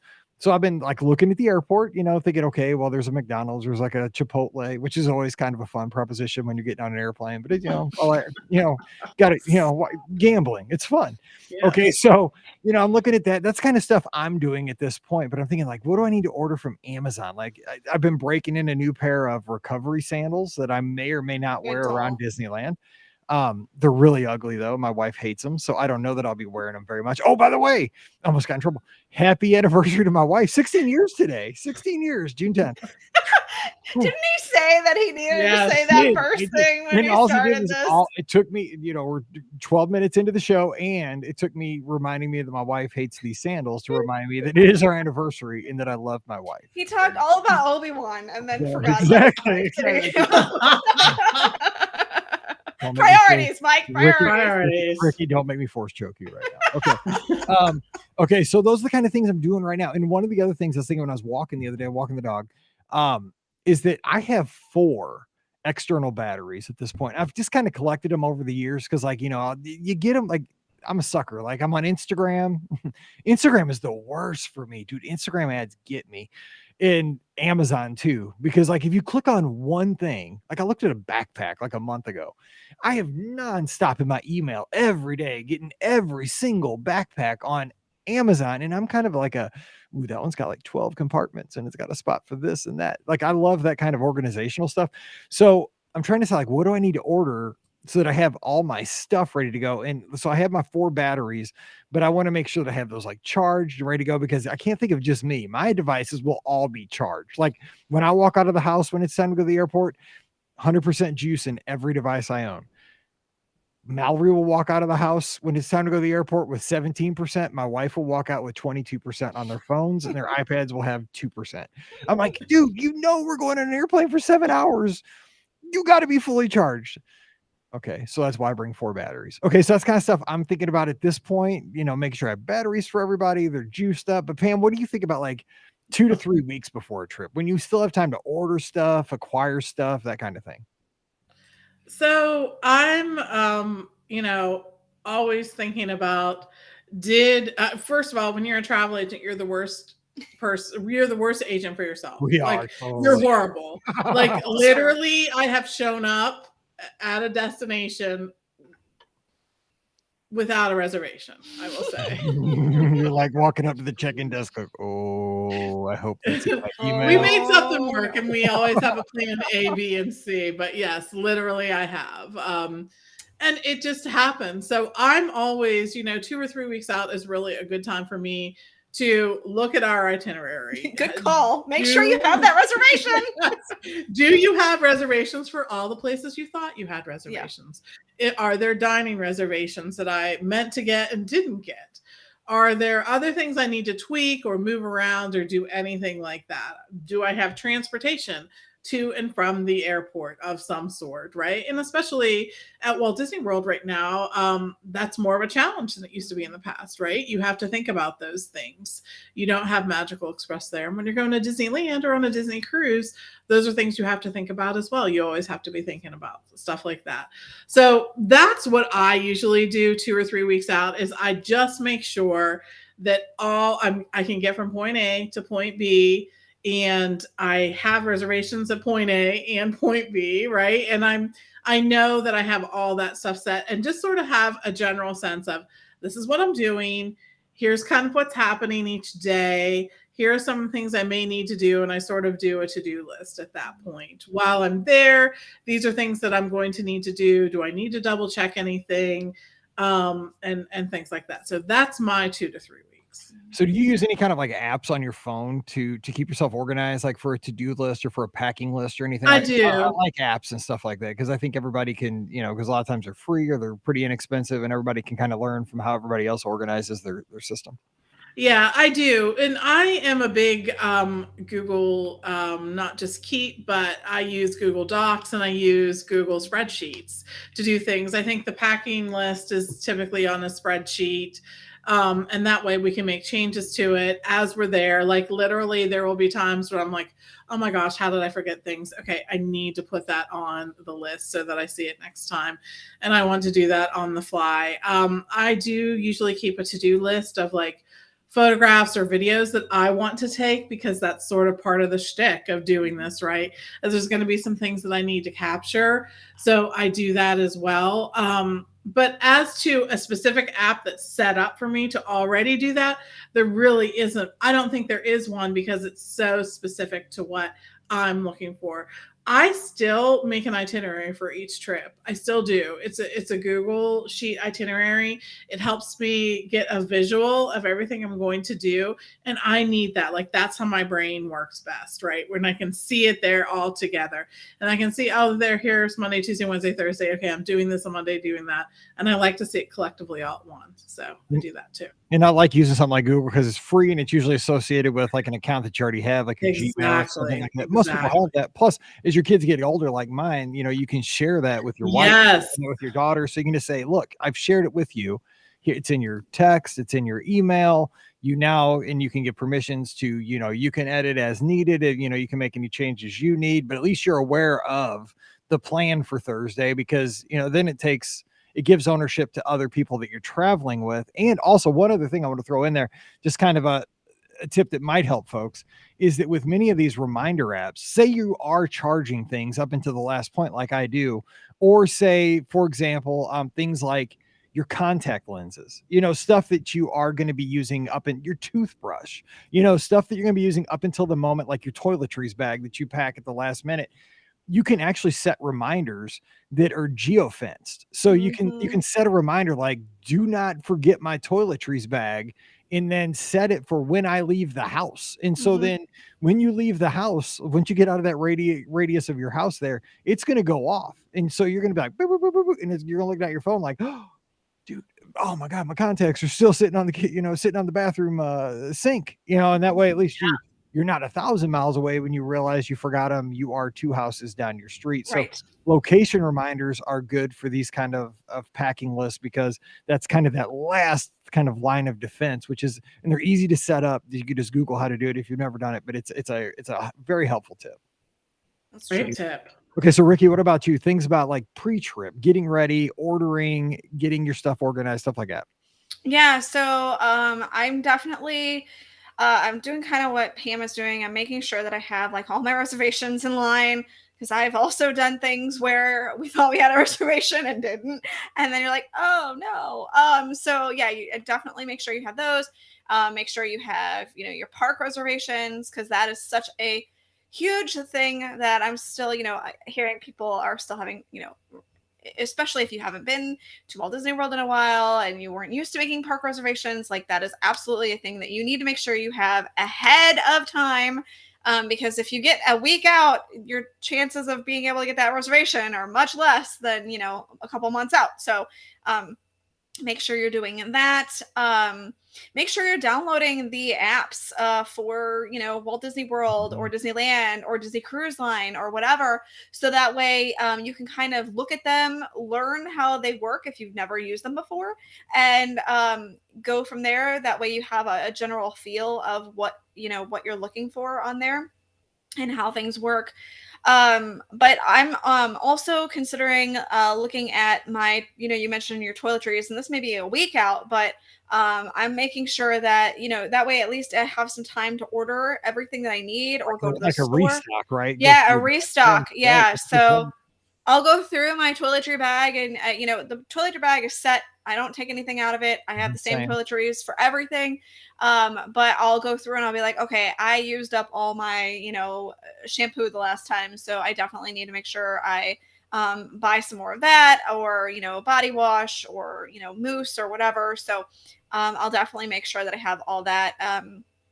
And, I just kind of, like I said, I make sure that I have all my ducks in a row. I right now am working. I have my Disney Wish cruise coming up in August. Trying to figure out, what activities I want to do while I'm on the ship, that kind of thing. I'm just kind of, I do kind of for me, because, I kind of I've been doing this for so long. I kind of have the mental, knowledge of, okay, these are the things that I want to make sure that I see. I want to, make sure that I accomplish. I don't write them down. I just kind of have a mental, thing. Even, when I went to Hawaii in November, I still had like the mental tally of, okay, I know that we're going to do scuba diving on this day. So I know we're going to do that. And I know we have a reservation for, a private beach chairs, on this day. I will sometimes put, instead of, having Brian and I actually have a shared calendar. This is for, everything that we do during the, day and weeks and everything like that. But even on vacation, it might be a good idea to, put together a shared calendar of, hey, here's where we need to be at this time or whatever. So that's another good option. Or even if it's just to have, everything in one email, like folder group, because goodness knows my inbox is a disaster. I mean, it is a complete disaster. I need to just pretty much delete everything and start over. It's basically how bad my inbox is at this point. But I don't want to do that because, there are certain things that I may need to have. So in those instances, maybe put things about your trip in a specific, folder group. So that way, you have it easily accessible. So that way you're not doing what I end up doing and have done while at Universal, scrolling through my inbox going, where are my park tickets? So, like that kind of stuff is super important to make sure you have. So those are kind of things that I like try to set up ahead of time, make sure I have those things. A couple things with that. What I do too is with that, like if there's a confirmation number, I'll screenshot it on my phone so that I have it in my photos, and then I'll favorite that photo so that it's and in put it in a, it's just, and you can even put it in a folder too. Right. Yeah. In your QR photos code too. Yeah. You could just pull it up in your photos. That's a little bit faster. Also, I always, when it comes through, like I renewed my annual pass today. So, just, I probably won't need that email, but I star that email because that way, at least I know, I'm looking at my inbox right now. I mean, there's like 57,000 emails or something that, like the starred ones are much less. So I can search for it and find it, but it'd be quicker. It's starred and it's recent. So I could pull it up easier. But you mentioned something I think that a lot of us is the fans that go quite often probably overlook, but even, I go quite often too, is that, a week out, you're getting super excited for your trip, but you're not there yet. Like I'm going to Disneyland. If I was going to Walt Disney World, and I've done this both times, pull up the My Disney Experience app or the Disneyland app and just play with it. Because a lot of times, even though, you're pretty familiar with the app, they update the app pretty often. It changes so often. Things move around, and also they add features to it. Sometimes they take features away. And sometimes there's some pretty cool features in there. Like, I mean, you can familiarize, like if you have an Apple Watch, you could throw your pass on your Apple Watch, which is kind of fun to mess around with. You could change what it looks like. You're just sitting there messing around your phone anyway, the week before your trip, and you're just trying to get excited for the trip. Play with the app, look at all the features it has, because you may discover a feature or two that you didn't know was there. And it could help you have a better experience once you, get boots on the ground during your trip. Because I've done a lot of things like that. So Good stuff. One of the other things I want to throw in too, kind of pre-trip, and then I want to talk about the airport and this kind of transitioning there, is throughout the year, my backpack gets to be a mess. Like the backpack that I carry all my gear in, like my iPad, my laptop, I just have a jillion wires. And like I said, 4 external batteries, because now you have like lightning cords, you have USB-C cords. I have micro USB cords for like battery chargers. I mean, it's a wreck. And I have like, Apple Watch cables. It's everything. It's my backpack. One time I got pulled at MCO, like going through, and they just told me like, they showed me like the image that like they saw. And I'm like, I'm sorry. I mean, it looked like a bomb. Like, I mean, you're gonna bring one on like that pretty much. Dude, if I was working, I'd have pulled me over, like for real. So after that, ever since, like, a day or two before, I go through and I just, I wrap my wires, you know what I'm saying? Like, and I've even gotten like Ziploc baggies and I put them in baggies, just make it easier on the TSA people, just kind of, and plus when I get down on my vacation, it's easier because I'm like, okay, this is the baggie where my lightning cords are. This is the baggie where my USB-C cords are. A little organization from home makes it a lot more chaotic when you're trying to find a cord and you're in the plane and I'm 6'3" and I'm trying to dig out my bag from underneath my legs, at 40,000 feet. You're looking for stuff to get you ready to go. And that's a good way to kill time. So organization in my backpack, something I do. So Pam, we could talk about airport. Anything, because flying is kind of a hassle right now. It's really hard. And, a lot of flights are getting canceled the last few weeks. Any tips you could give for like the airport, traversing the airports and getting ready to get to your destination? So all of the airports that you're going to be flying from are going to have a map online. And if you aren't familiar with the airport or just want, to feel a bit more familiar, you can go online and check it out. You can look to see where your airline flies from, which gates are typically flying from. You can see what kind of transportation you may need to get from the main terminal to your particular part of the airport, if that's part of the process. I think that that's a good thing to do, Mike. Like you mentioned before, if you're stopping somewhere, you are going to want to find some place to get something to eat or get something to drink or something like that, depending on that. And I think one of the things that you always want to take in your day bag for that day is some kind of snack. Some kind of bagged snack. I've never had a layover in my life. I'm so excited.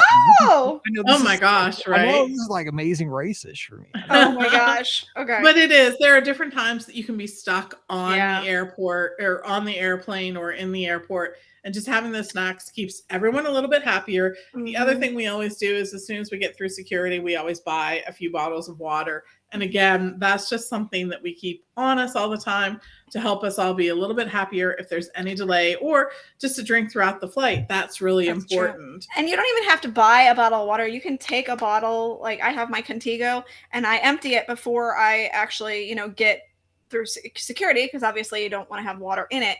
But then a lot of airports will have a water fountain that is a bottle refiller.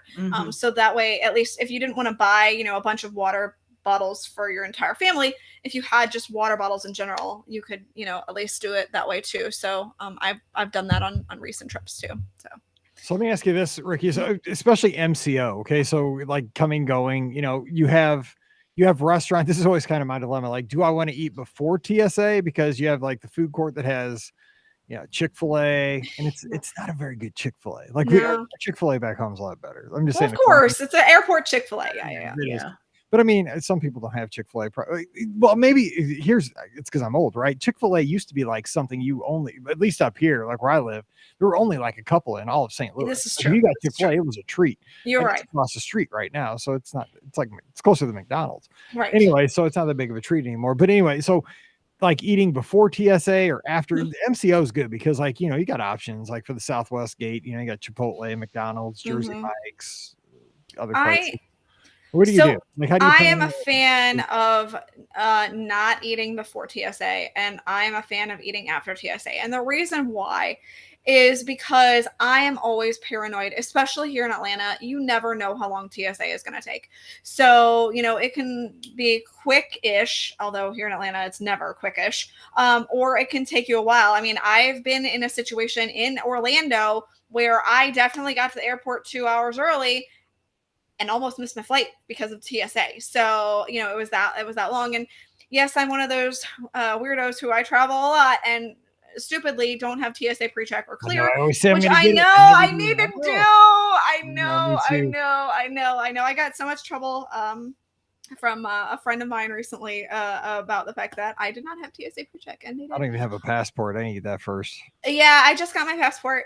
Thankfully, it came in for my Disney cruise, so I got that. Although they never mailed me my other one back, and I'm sad now because it had my trips from London and Paris on it. So I'm like, oh, I know, I'm really sad. I'm like, where's my old passport?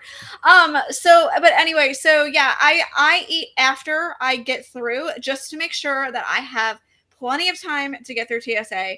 I will say that a really helpful thing for those of us who like Starbucks, Starbucks now has the ability to put a mobile order in at an airport. So hallelujah, it's fantastic. First world problems there. That's what I know, it's totally first world problems. Hey, I do not want to stand in line at the Atlanta airport for my Starbucks drink. So yes, I am a big fan of the mobile app for that.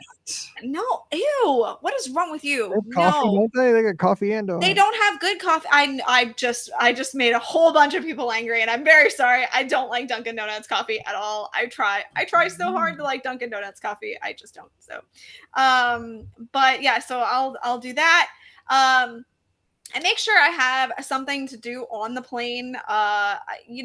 I make sure my AirPods are charged, so because I have Spotify, so I listen to music while I'm on a plane.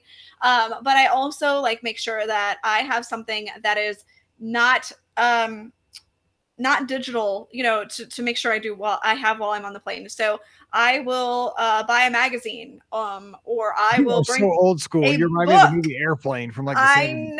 I know, but I want to make sure I bring a book, I bring a magazine, I make sure that I have something that's tangible in my hands that I don't have to rely on technology for, just in case something happens where the technology goes down or whatever. A lot of the like Southwest is who I usually travel with.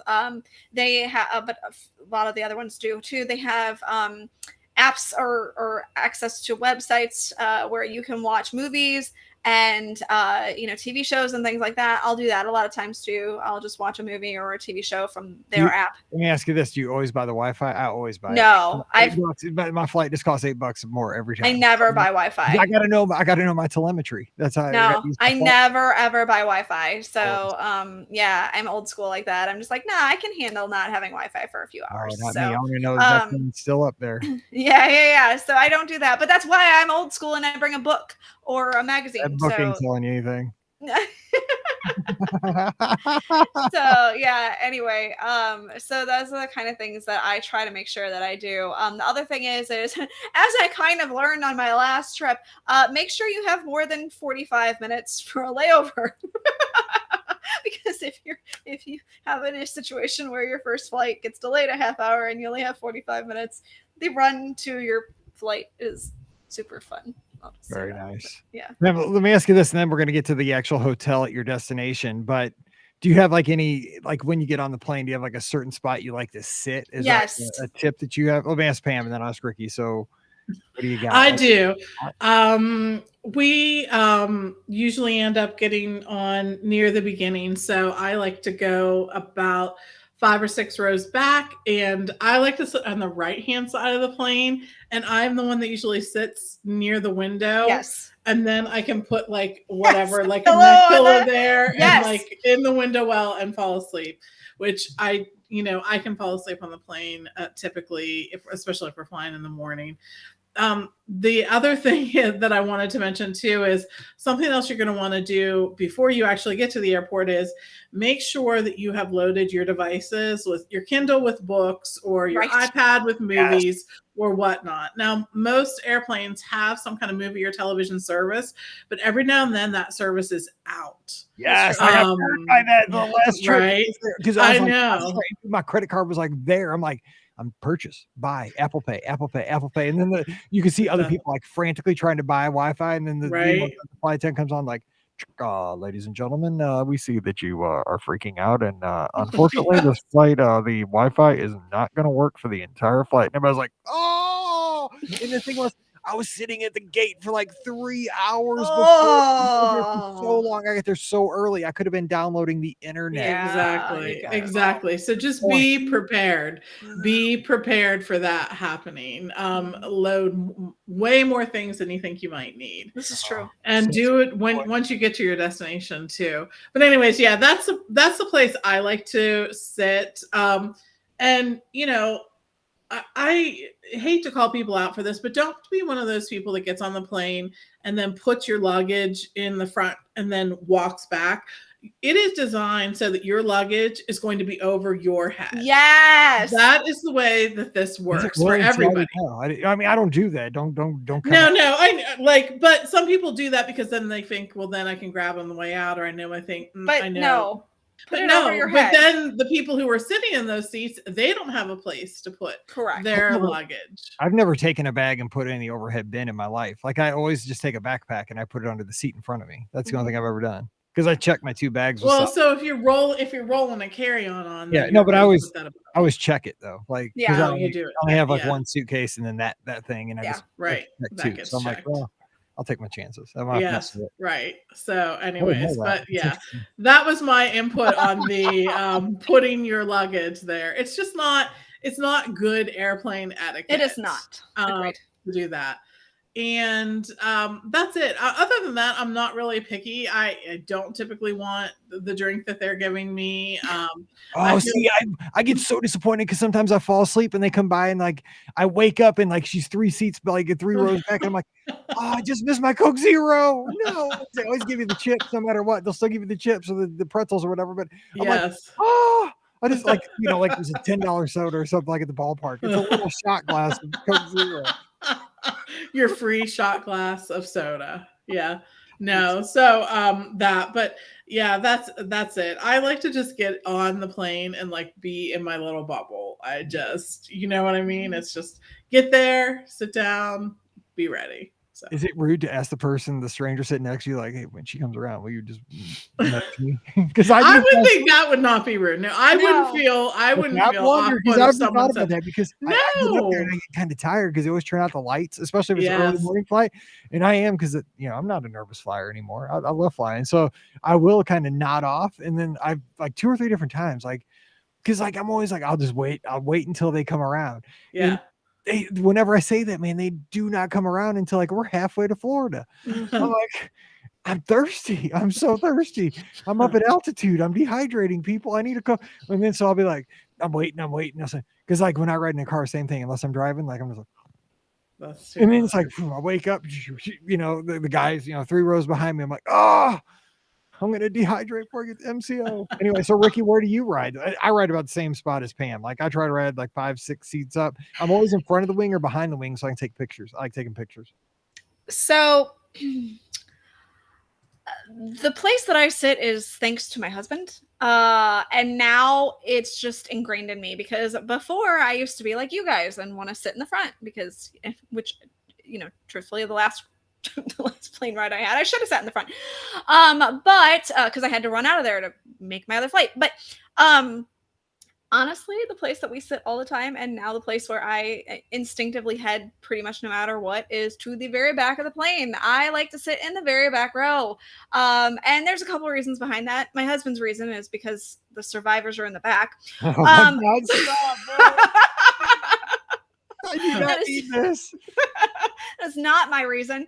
Actually, my reason is because everybody crowds the front. And so, like, if I go in the back, my chances of being able to have a seat with my husband is better. My window seat is usually open at that point. I, like Pam, like to sit in the window.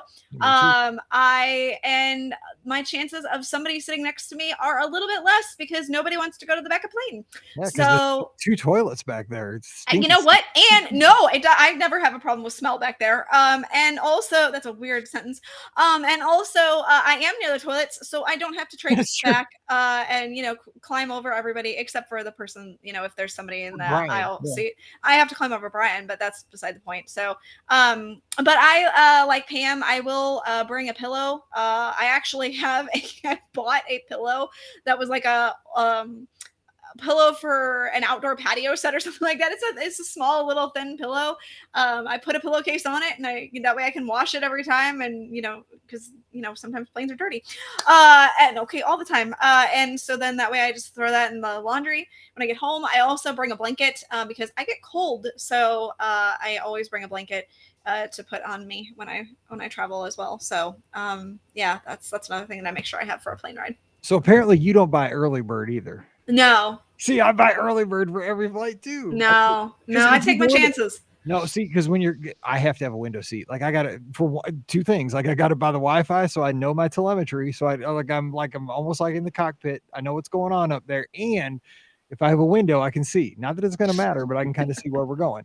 And here's the deal: like with that, if I buy early bird, I got a way better spot at getting a good window. And a lot of times, I get that seat that has two windows. On there South you go.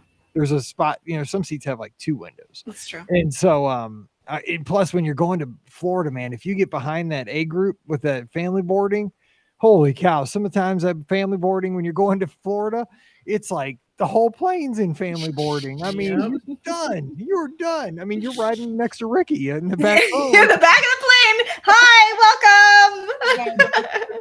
I may need you to get up so I can go to the bathroom.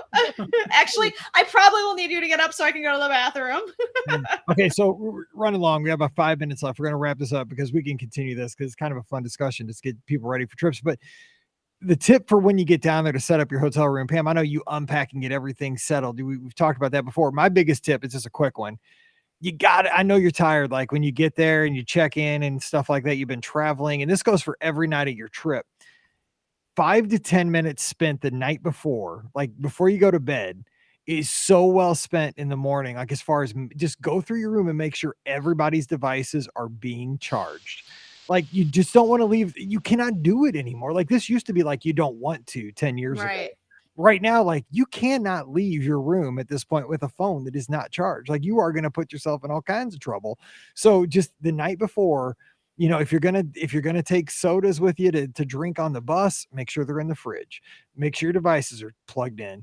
Make sure your sneakers are dry and ready to go in the morning. Have the outfits picked out for the kids.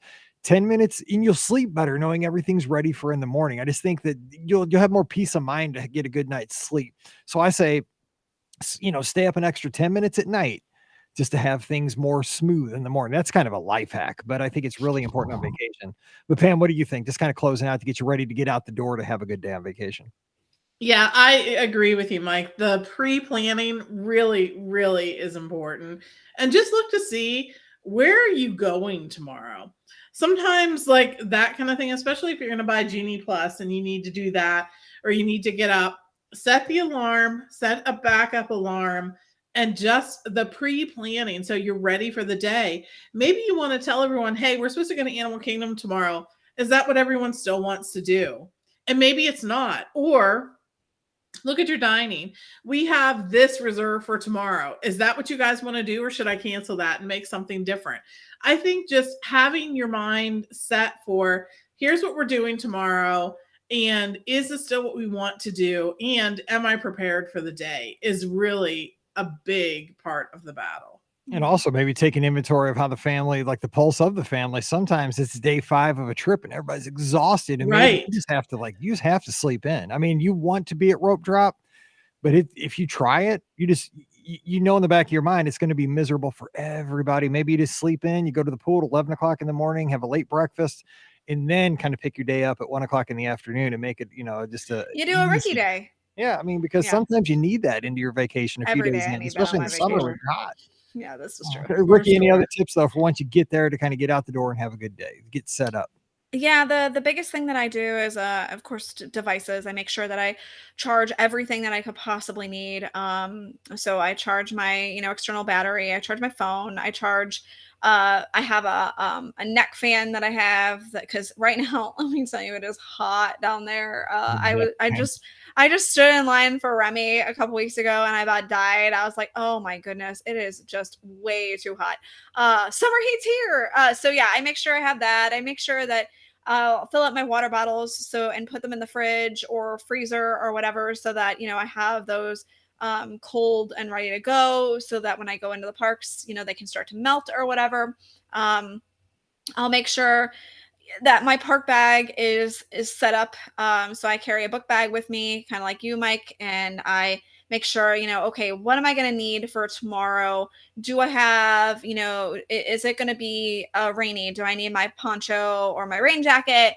Do I need my umbrella? Yes, it's sunny. I still may need my umbrella to keep me from, keep the shade, keep me shaded a little bit. Cause I am one of those people, I will put up my umbrella when it's hot in the middle of summer and I'm standing in the middle of the sun. So I'll do that. I make sure, okay, if I bought a Disney popcorn bucket, all right, I cleaned out the popcorn bucket, so that's good. So I've got that ready to go. Refillable mugs, make sure those are clean too, or whatever. If I have those, bringing like the kitchen sink, you're bringing like the whole dining room set. No. Well, you do remember, like I bring food home, so I make sure I have Ziploc bags for the food that I want to bring home. So like. Exactly. I got my Tupperware. And that's not a joke. I've done that before. I know. So yeah, I mean, I just kind of make sure that my park bag is ready to go the night before.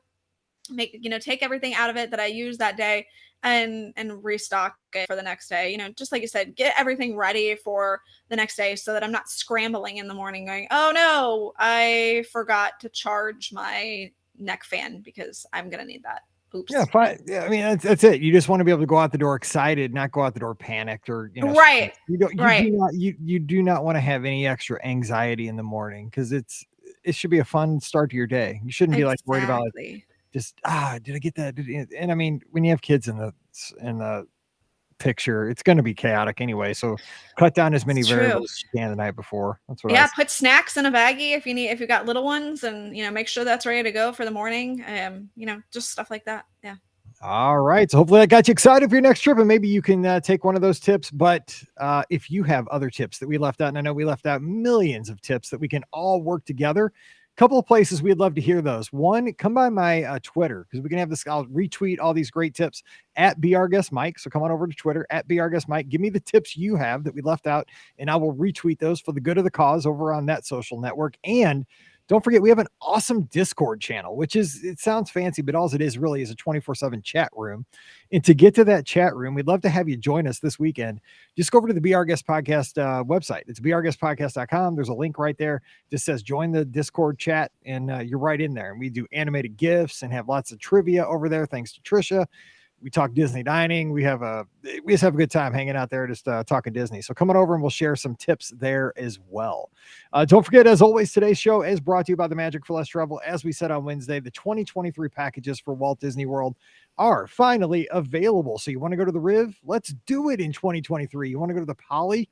You want to go back to your favorite Pop Century? How about All-Star Sports? We can get you to any of those Walt Disney World resorts for 2023, and we would love to have that opportunity to help you plan an amazing trip next year. But also don't forget, we can still do 2022. We're not closing the book on that yet. It's only May. No, it's June. I get right. Holy cow. I don't know what month it is anymore. But we're actually recording this in June. I just have lost my mind at this point. But yes, so we are taking care of you for 2022 and 3. So just swing by the magicforless.com. It's a great spot just to kind of play around with, look at all the resort guides and just get excited for the trip. But while you're there, fill out that free, no obligation quote form. Put as much information as you can, some dates, names of guests, a couple of, choices for resorts, stuff like that. But remember, nothing is like in concrete. We can always modify the dates if needed based on availability. We can change a resort if you later on in the year, you're like, I want to stay at Caribbean Beach, but Riviera is looking pretty good. We can look at that, changing that. You're not locked in to anything. You change your number of days you're going to go to the parks. You can add a park hopper later. Can't add Genie Plus, unfortunately, but that's just another story for another day. But we'll take great care of you, and we're going to make sure you have a great trip. So come on over, and we'd love to just show you how our services are great. And the best thing is, absolutely free to use. So check them out today over at themagicforless.com. Please also use our Amazon affiliate link. It's beourguestpodcast.com/Amazon. That one extra click really does help support the show. And thank you to the patrons who support the Be Our Guest podcast each and every month. We could not do this without you. Our patrons get Mike in the Midwest, that mini show, every week. And we'd love to have you join us. Come on over, patreon.com/Be Our Guest podcast. All right. Give Ricky a follow on the social media. She's at Ricky Nibs, RIKKINIBS. Follow Pam, TMFLT Pam. I'm at Be Our Guest Mike. Check us out on Instagram and Twitter. Also, follow the show, Facebook and YouTube, to search for the Be Our Guest podcast, and join us this Sunday night. You, me, and Scotty G, 7 o'clock Eastern, 6 o'clock Central, where you are the star of the show. Call in. Let's talk Disney. Let's have a good time. Share your packing and getting ready for your next trip tips. All right, we're going to get out here and let you get on with another weekend. It's the weekend. Yes, we made it. So until we talk again on Sunday night and next week again for more podcasts, for Ricky and Pam, I'm Mike, wishing you a great weekend. Stay safe, stay healthy, and we'll see you real soon. Yay. Yay. That was a good show, All right, Rick. guys. I gotta go. I gotta go to the bathroom. All right. All right, good. I'll see you guys later. All right. All right. Bye. See you. Bye. That was abrupt. Let's see. Episode 21. Oh, I got to save it first. Thank you, Lisa. Have a good night. Have a good night, everyone. Thanks for always hanging out with us. It means a lot. Hope you enjoyed it. See ya. Time to edit and eat Taco Bell. Get back to work. See ya.